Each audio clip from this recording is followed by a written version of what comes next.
Welcome to the Ultimate Coach Podcast, Conversations from Being, inspired by the book, The Ultimate Coach, written by Amy Hardison and Alan Thompson. Join us each week with the intention of expanding your state of being, and your experience will be remarkable. Remember, this is a podcast about being. It is a podcast about you. To explore more deeply, visit theultimatecoachbook.com. Now, enjoy today's conversation from Being. Thank you for joining us today on the Ultimate Coach Podcast. I'm Meredith Bell, your host for this episode, and I'm very excited to have a conversation with Theresa Campbell, who's a business and life coach. She's also the founder of Her Life, Her Legacy, and the facilitator of group coaching programs. Theresa, welcome to the Ultimate Coach Podcast. Thank you so much for having me, Meredith. This is really exciting. I'm happy to be here. You know, Theresa, you and I have known each other now for a few years, thanks to Melissa Ford. Give a shout out to her. And there's just something in your presence that to me is inspiring. And I know that the listeners of this show are going to really benefit from our conversation. And I think it would be great to kick it off by asking you, because you have gotten to know Steve Hardison.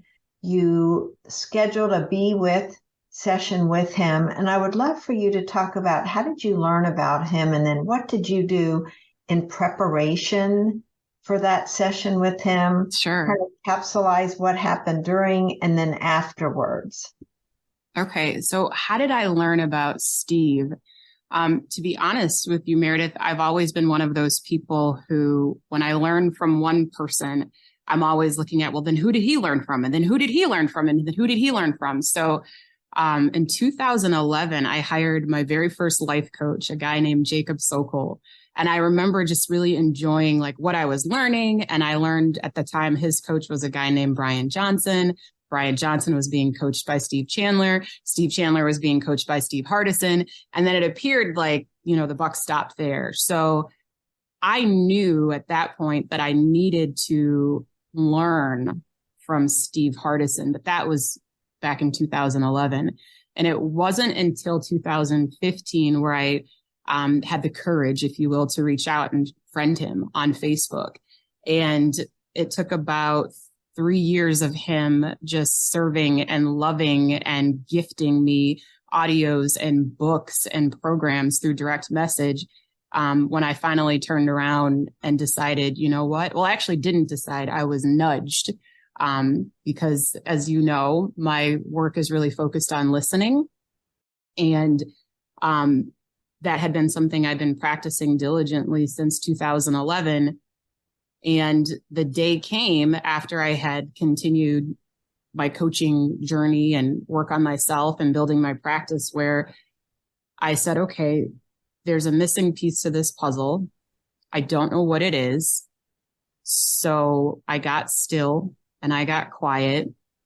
And then Steve Hardison's name kind of floated up in my spirit.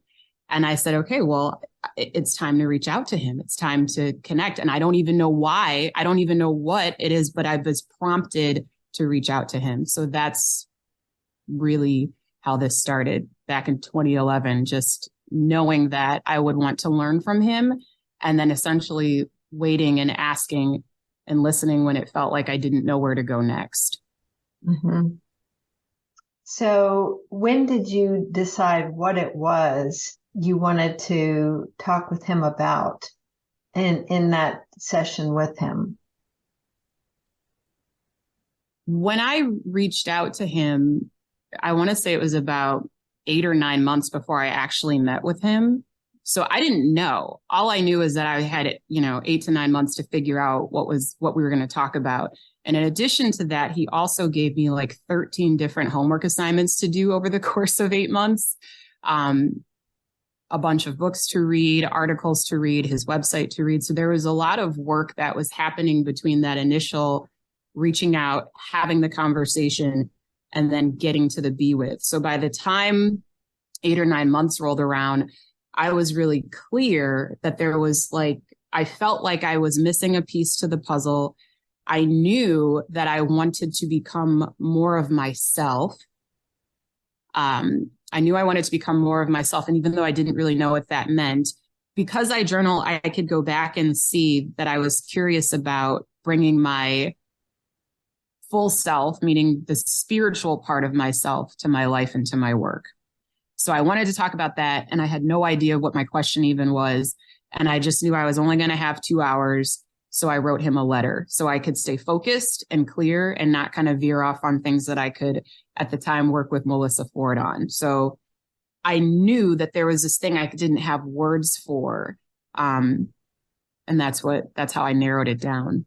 I don't really know if that answers your question. I hope it did, but that's yeah, because just thinking about, you did a lot of preparation in making the most of the time that you had with him.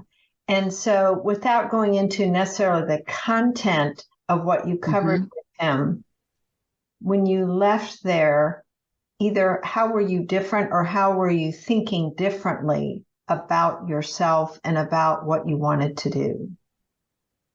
I left there seeing myself in Steve. Like I went to see myself, essentially, meaning my potential, my capacity, my range. And my experience of Steve, and, you know, people say this all the time, like, oh, that thing you admire in somebody else, like that's in you because you couldn't see it if you didn't have access to it.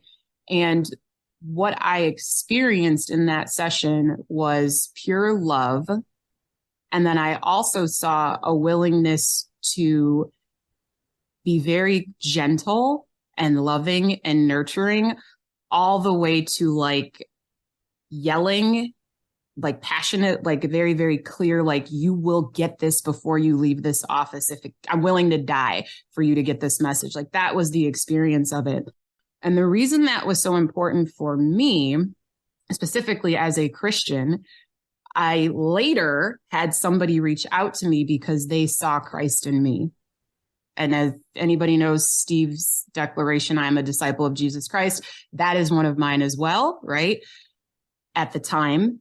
And it was very interesting to see, this is an example of a willingness to weep with somebody and then also like braid the whip and knock over tables and do what needs to be done to get a message across. So he gave me permission to unleash like all aspects of myself, including the spiritual parts of me that I had been kind of holding back out of fear of what other people would think. So there was a lot of self-forgiveness that happened in that 2 hours.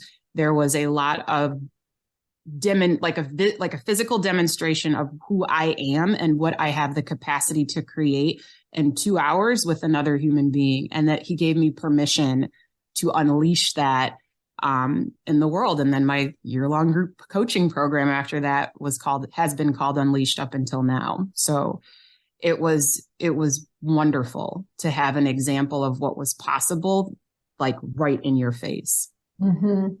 So let's kind of fast forward now to today. And you and I were talking earlier, the word storm has significant meaning for you living in Florida, having experienced a storm very recently, but also another one as we record this coming in November. So talk about the different storms that you have experienced this year and what's been your response to them? So the reason I love storms is because I believe that they are required for our growth and development, like physical, like literal storms, as well as internal storms, like the turmoil that we can feel in the chaos on the inside. And there's a song in Hamilton where one of the lyrics says, "In the eye of the hurricane, there is quiet." And when I think about some of the most powerful people, those are the people that can be still and grounded in the midst of storms. Or when I think about Jesus in the boat in the storm, he was asleep. So it's like, this is the peace that I have available to me at all times based off of what I choose to listen to. Right. So yes, we just, had Hurricane Ian, and now subtropical storm, possibly Hurricane Nicole, is going to make her appearance in a couple days.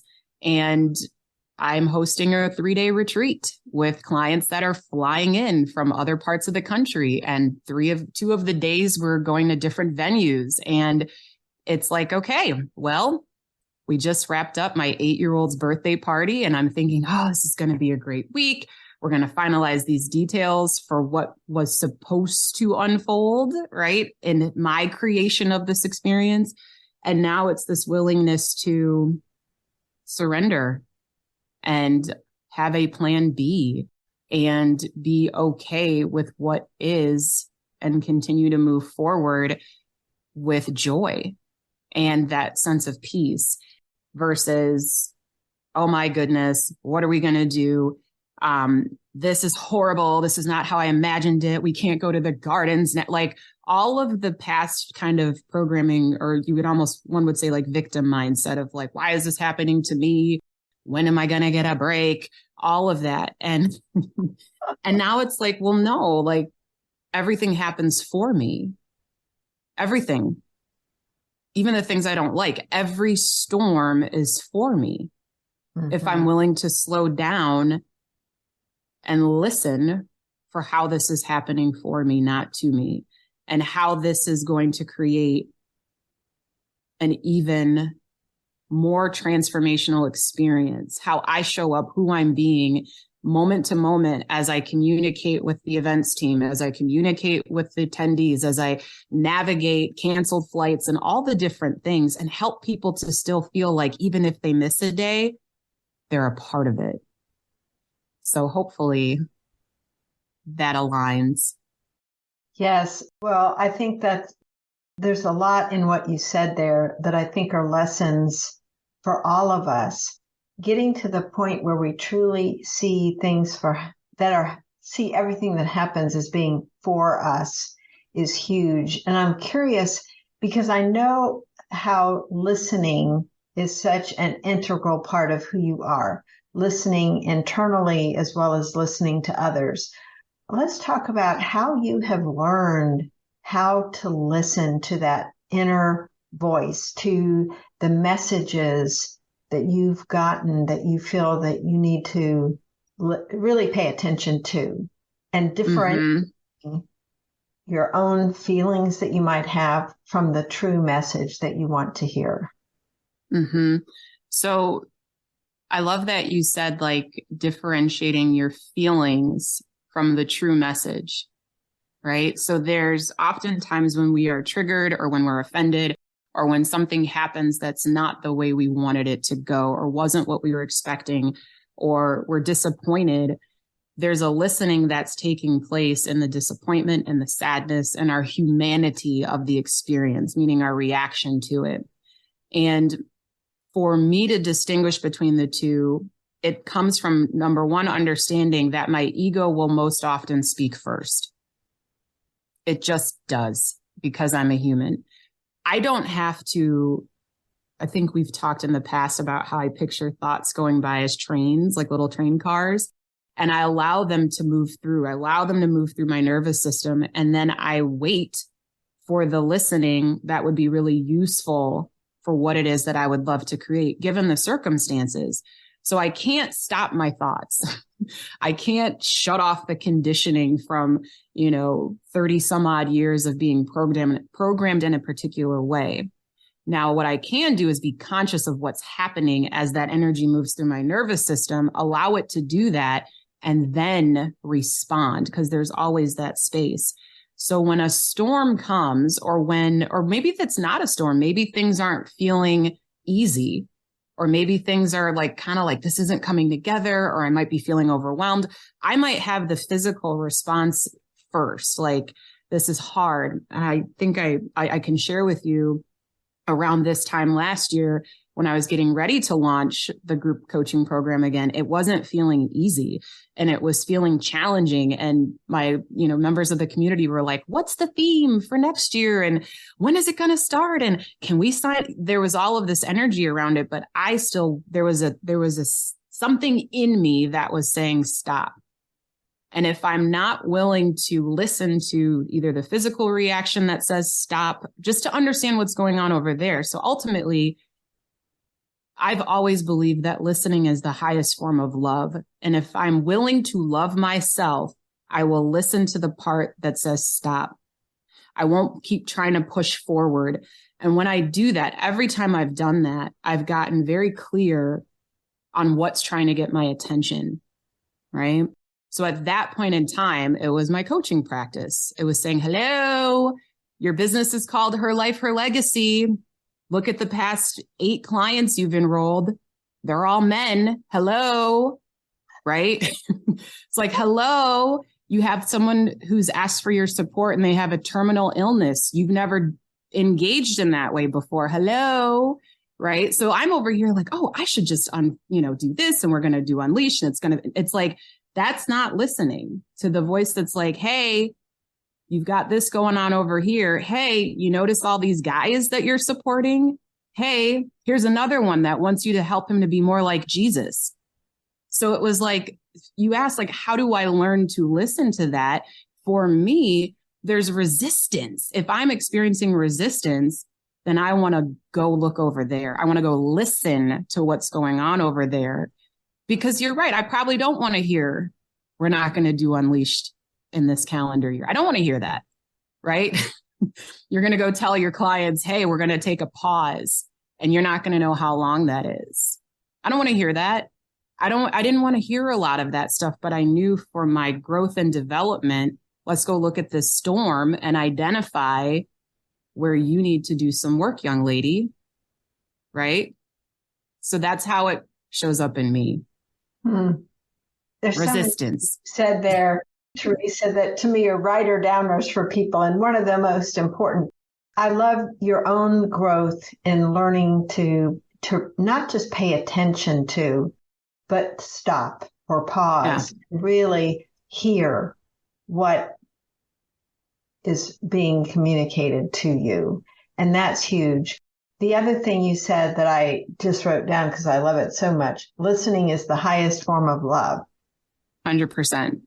And so I want you to talk a little bit about that because you know me, the communication skills are heart and soul of what we do in our own work. And listening is that core skill. And you take it to such a beautiful level that I feel like that is one of the gifts that you can give to this community of listeners. Talk about why is listening the highest form of love?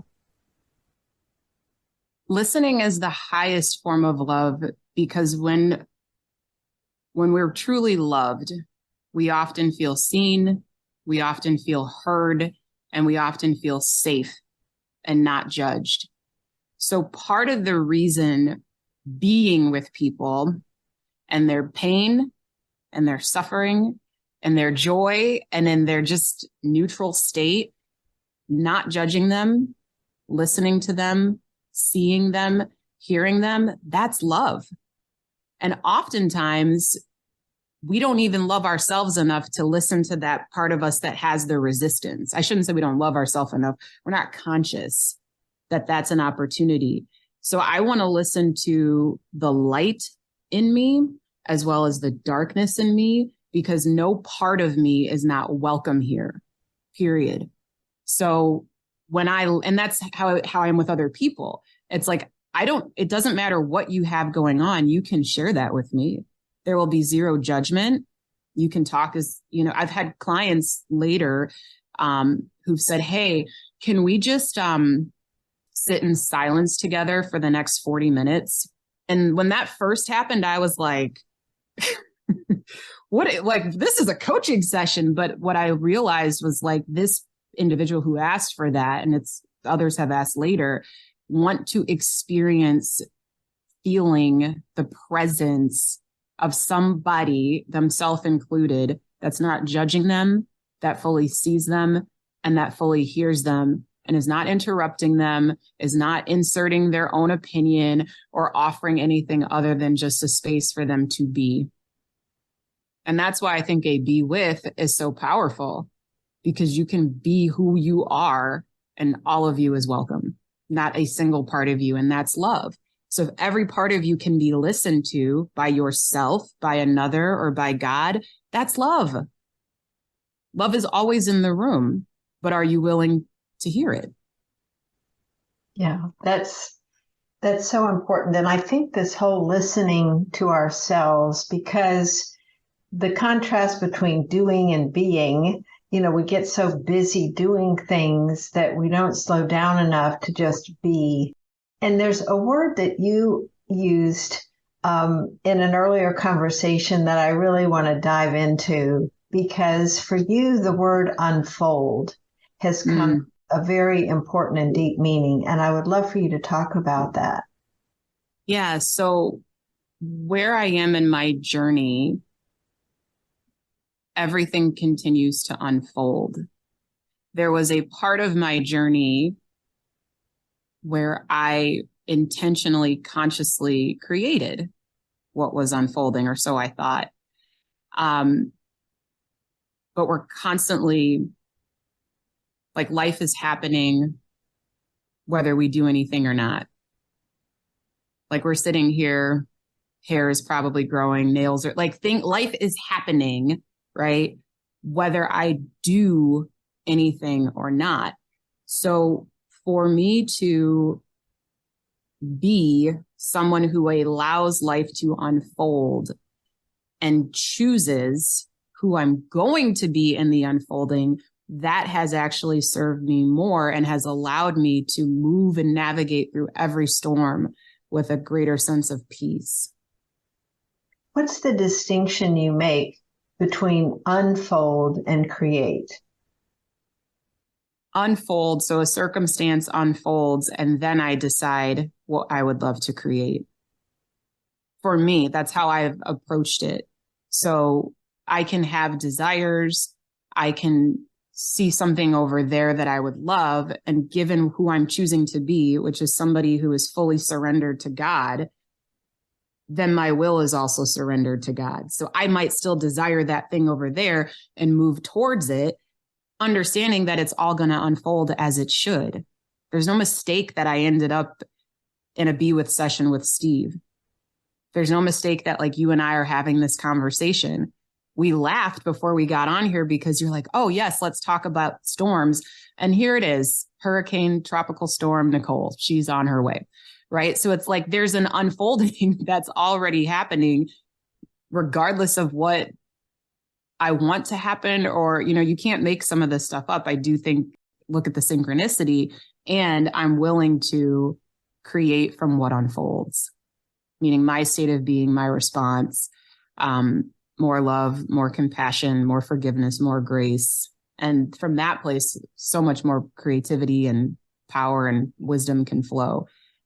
One of the things that, as I'm listening to you, it sounds so easy and effortless for you. And yet I know there's a lot of work that's gone into getting to this place of allowing unfolding, of not trying to force creativity, of being grateful for things happening, for you.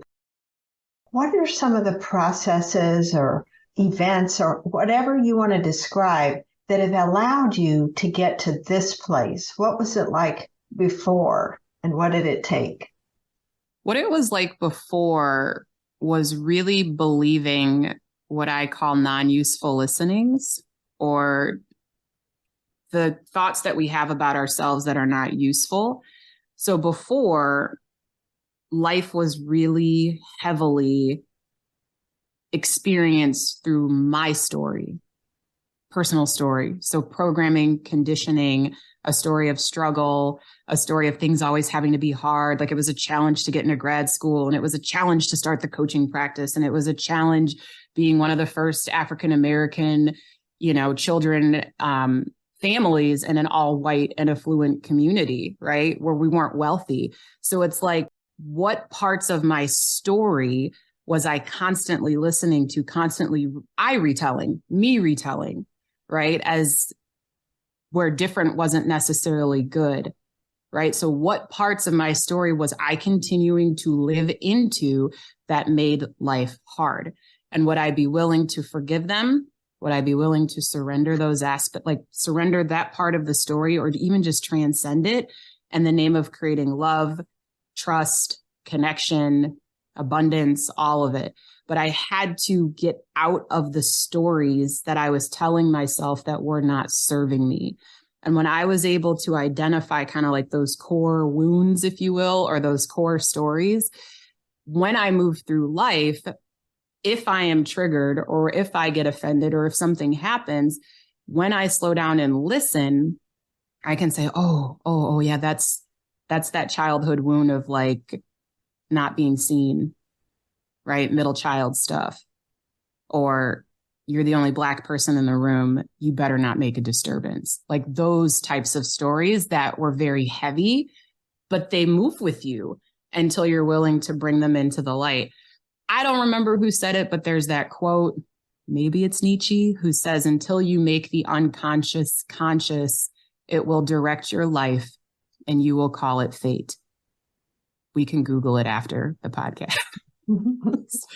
Right. But if I'm not conscious of the story that I continue to tell myself moment after moment after moment, experience after experience after experience, then I can be in a storm that I created every time. Mm-hmm. Or I can feel the initial, ooh, and I can listen to the part of me that wants to take things personally. I can listen to the part of me that thinks she knows best. I can listen to the part of me that has an MBA. I can listen to the part of me that spent X number of years in corporate America and think I have the answer. And then I can set all of that aside. And there is a truth that speaks very quietly that might point back to, you're believing that part of your story again. And then am I willing to let that go? Am I willing to forgive it again? And then what would I love to create from this place? So if I had to, I even hesitate to give it a formula, because so much of this, your evolution happens. You can't skip it. It unfolds. So just love where you are, because we are where we are. And that's just where we are for now. Yes. I just love what you're saying. That last point, I think especially we can read about or, interact on social media with people that seem to be we're judging ourselves. They are further along in their growth development than we are. And this idea of evaluating instead of celebrating where we are, and the fact that our awareness has now expanded a little bit more, and maybe a little bit more. Think about the clients that you work with rather than your own journey for a moment. And I know that because of your magnificent listening skills, you're able to really pick up some of these stories that they tell themselves. And I'm just curious, what are some of the stories that you hear that are similar? As you think about the different clients, there are certain threads or themes that make up. And I'd love for you to talk about what are some of those, and then what are some of maybe the questions you ask or other comments you might make that help them see what previously they haven't been able to see. Sure. So oftentimes people don't know that they can actually ask for what they truly want.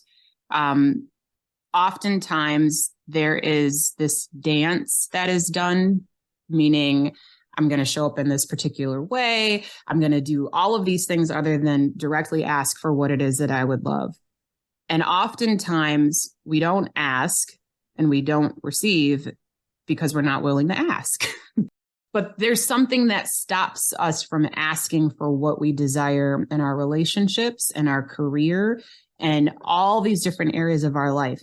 if I am not willing to ask or even just be open to listening and receiving what comes back, it's really hard for me to create anything in my life that I actually truly desire. So oftentimes that might look like somebody who has taken on more responsibilities in the workplace, but has not asked for a compensation to match that. And then they'll be able to tell you all of the reasons why it's not a good time. And we just went through a pandemic. And they'll say all of these things that really diminish the value and who they're bringing to the table for this extra effort that they're about to give to this organization. And there's often a way in which people talk about their situation that lets me know if it's coming from a place of like power and confidence and like a true understanding why they are giving this as a gift versus acquiescing into, little Billy who was never allowed to ask for more potato chips or whatever because he was told he was greedy, or they're afraid they're going to come across as abrasive. So they don't because they don't want to be perceived in a certain way. Or if you're like oftentimes African-American male clients that I've worked with have not shown up in their power because historically that hasn't been well received and they can be labeled. So there's ways in which people talk that I can hear that they're either showing up in their power or they're not.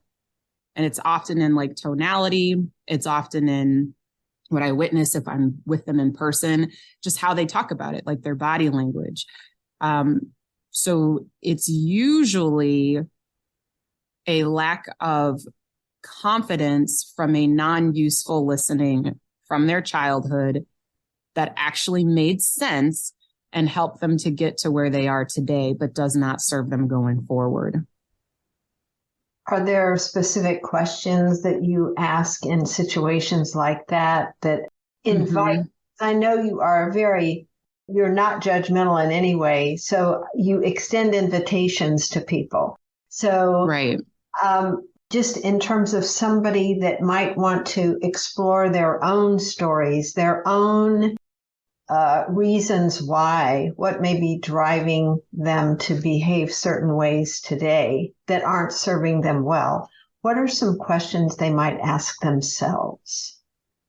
Just that, like if somebody says, I don't advocate for myself, and I don't know why I do that, right? There's so much power in the rhetorical questions that we ask ourselves. It's like, I don't know why I do that. Anytime somebody asks a rhetorical question, I stop them. And I say, well, that's a really good question. Why do you do that? So one quick way is if you ever catch yourself asking a rhetorical question, more often than not, we just kind of move on like, yeah, I don't know why that happened. Or I don't know. It's like, oh, here's something to look at if I want. Right? Because looking at the story behind the story is often uncomfortable and people have a choice if they want to do that or not. So rhetorical questions, if you're asking them, answer them because there's often gold in them. And it's really kind of on a case by case basis. Like, am I willing to be radically honest with myself? Because many people, especially if they're listening to this podcast or they're doing personal development or coaching, like it can be easy to start kind of just like surface level answering questions. But before you answer any question that your coach gives you or a book gives you, like before you answer it, I might ask myself, am I willing to be radically honest with myself as I answer this question? And that level of authenticity with yourself can be really eye-opening and can help to uncover the story behind the story that was once unconscious, that we're making conscious, so it can stop directing your life in ways that you don't want it to go. So answer rhetorical questions. And then with the questions that are being offered to you, be willing to be radically honest and stop moving quickly just to get through the assignment. I work with a lot of people who want to just get to the end. And they're not a big fan of like I call it the messy middle, but the truth is that's actually where transformation takes place. And we don't need to say it's messy. It's just where it's happening. Mm-hmm. It's such an important point. We tend to want to label things in some kind of negative way, and we're putting judgment on that and then saying, oh, I shouldn't think that, or I shouldn't feel that way, when in fact, it's just where we are. And I think, you used that word resistance before. I think when we resist being where we are in the moment, in whatever aspect of our human existence we're going through at that time, the more we resist it and try to deny or squelch it, the longer we stay there, because we're not really working through it. We're not loving it. I did work with John Patrick Morgan, and this one thing he said just stuck with me forever. He said, what we will not be with will not let us be. So if there's any part of me that I am unwilling to sit with and experience, like you said, it's going to be a little bit of a rocky road. I was not wanting to put my coaching program on hold, like pause and tell everybody we're taking a pause. Like that was pretty painful, because I thought I had a plan and this thing was figured out. And it's like, where God's taking me, it's not my plan. So it was literally like, you have created this amazing person who can plan and promise and deliver and be her word. And now, like, go ahead and undo all of that, because I'm going to use you and you're not going to run your group coaching program. And I had a lot of resistance to that, but I didn't act like I was happy about it in my own quiet time. I had a client who sent me this necklace. It's the little golden pause button. And I was like, I will be back in 90 days with the program. It took 6 months. And the program looked radically different, because I was radically different from sitting down thinking I was doing nothing, even though that's what the ego would want you to think. Oh, you're not being productive. But things were still happening. Business was still being created. And I was a lot more present. You brought up something that I think is something we hear a lot in the Ultimate Coach community, the book, and that is about being your word. Mm-hmm. And when you found it necessary to make these changes, was that a struggle for you, feeling like, I'm not being my word? I've told these people I'm going to do this, and now I'm yes. This. So how did you reconcile or work through that? By telling the truth. Right? It was, here's what I kept, because I kept saying, oh, I'll have the full details at our next meeting. And I didn't have it, because I wasn't supposed to have it. Mm. And it was like, I promised at the December meeting. And in the December meeting, I played a TED Talk by David White, where he talks about the lyrical bridge between the past, the present, and the future. And he ends the talk basically saying, as sooner or later, we get to points where we don't know what's going to happen next. And we don't know what's going to happen after the next step. And it forces us to ask for help. Like, it humbles us. And I just knew it with how my practice had changed, with what was present in my life. And the pause made sense. And I cried and said, have a great holiday. And I'll be back in 90 days. And it was 6 months. So I learned this, because what's happening over here is the unfolding of Theresa, who is in control and who can say, this is what we're going to be doing. This is how many days it's going to be. This is what it's going to look like. This is what you can expect out of this. It was undoing all of that. And when I came back in the summer, I said, the only thing that I am being asked to do is show up and speak to all of you about what's present that could be very helpful. I don't know. And that was another thing, because I had to know before. I didn't know what we were talking about, where this thing was. I was in control. So I thought. And I said, yeah, it's called Tea Time, and we're going to run for 90 minutes. And if you'd like to be there, great. And they all showed up. And I was not excited about it, because I was like, well, what's the plan? What am I supposed to be doing? talking about, but that's why asking and listening. So this whole experience has been like, Theresa, you could ask more. You've coached all these people about asking. And oh, by the way, in 2018, when you sat with Steve Hardison, you asked him to help you unleash the spiritual side of you. Well, why don't you spend a little bit more time with God and keep asking and receiving? And that's what I've been doing. So that was a long way of saying this journey takes time.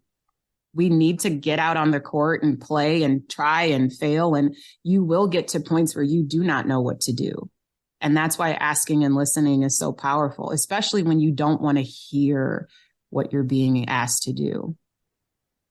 I didn't want to hear any of it, but that didn't mean I didn't go there. What allowed you to go there? Ooh, it almost was so painful I had to do it. So like, there's no getting around this. It's like, you will be able to do nothing until you cross this threshold. And then the first time I did it, it went really well. And then the second time I did it, it went well again. And the truth is, I've been doing this the whole time where there were glimpses of it. There were glimpses of me allowing, God to use me. And this was like, hey, are you all in? Get rid of your agenda. Get rid of here's what you're going to get. Are you all in? And then when I said yes to that, other things were able to unfold as a result. And it's the surrender experiment. It's that game. And it's like, are you willing to play that game full out with your whole being? Mm-hmm. Who do you want to be? Who do you need to be to surrender? Yes. Well, and that is such a beautiful note to kind of wrap this all up with, because that is what it boils down to, is recognizing I got to slow down here. My trying to force this to work, trying to be in control, that's an illusion in itself. And so what do I need to learn? It's like, to get to the next level, we have to be willing to let go of some of those beliefs, attitudes, exactly, behaviors that we had been so attached to. And I think it's the pain of loss. It's the grieving correct, of what was. yes. And we had pain there, right? You were saying there was pain that you had. And I've had that myself, when that can sometimes serve as a good motivator to kick you up towards that next level. Mm-hmm. Because you don't want to be in that anymore. And even though the unknown can seem kind of scary, because you don't have the plan, you don't have the answers, and yet there's an excitement to it. And I love that you just used the word game, because it's been helping me so much. Instead of a task list, I now have a playlist. Oh, I love that. Feels so different every day. I've got my playlist, and right. Playlist. Well, this is, things I get to do today kind of right. playlist. And it has a whole different feel to it. I bring a different energy to it than, here's my tasks I got to get done.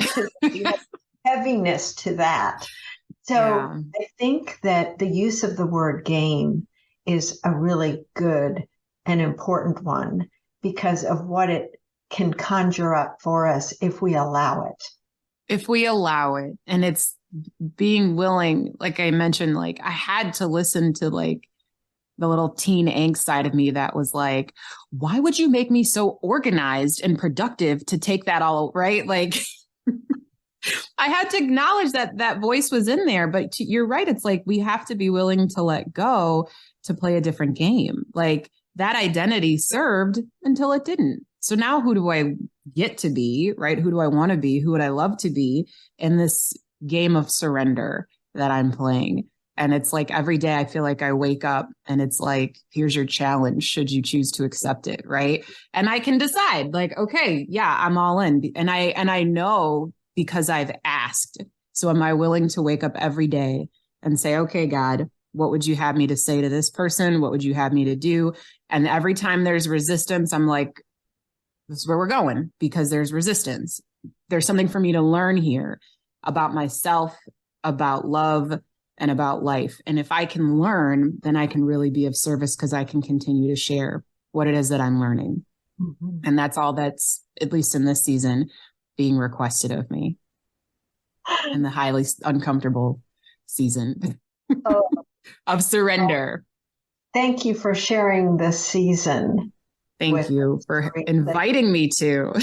Yes, are such a gift. And the insights, the wisdom you have around asking and listening, around unfolding versus creating, around how you face and walk through storms. All of those are, so thought-provoking and helpful, I think, for all of us, whether it's our work area, our home, whatever part of our lives. We're going to have these challenges and these storms that come up, and your wisdom around asking and listening is just a beautiful way to become more self-aware and aware and conscious, so that unconscious is, rising to the level of conscious, and we can make better choices. That's it. So, thank you. And we can have fun along the way. So there will be much more laughter, and whoever this Theresa is that's surrendering, in case you were wondering. Yeah, so much more laughter. I laughed before, but often I would be afraid to laugh because I didn't want to offend somebody. But in the storms, it's okay to laugh in the storms because it can be funny. It can be funny.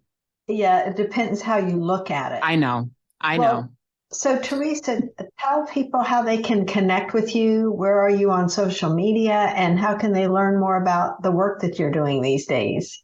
Sure. So on social media, I'm really only active on Facebook as Inspired. So Theresa Watts, which is my maiden name, Campbell, on Facebook.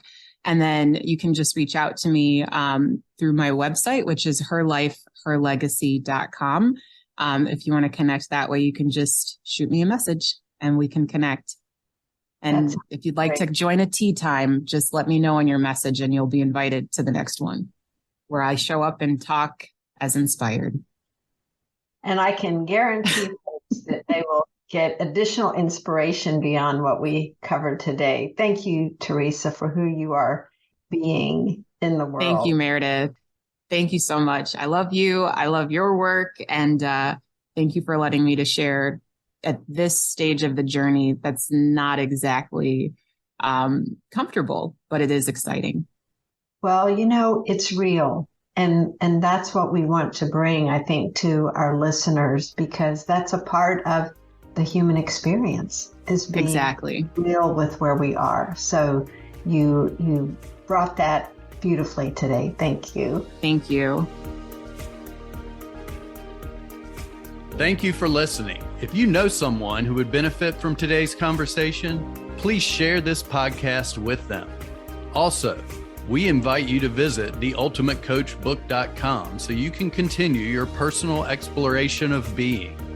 There you will find links to join our wonderful community, get your own copy of the Ultimate Coach book, and more. Simply go now to www.theultimatecoachbook.com. That's www.theultimatecoachbook.com. The link is also available in the show notes. We appreciate your support. Be blessed. Be you.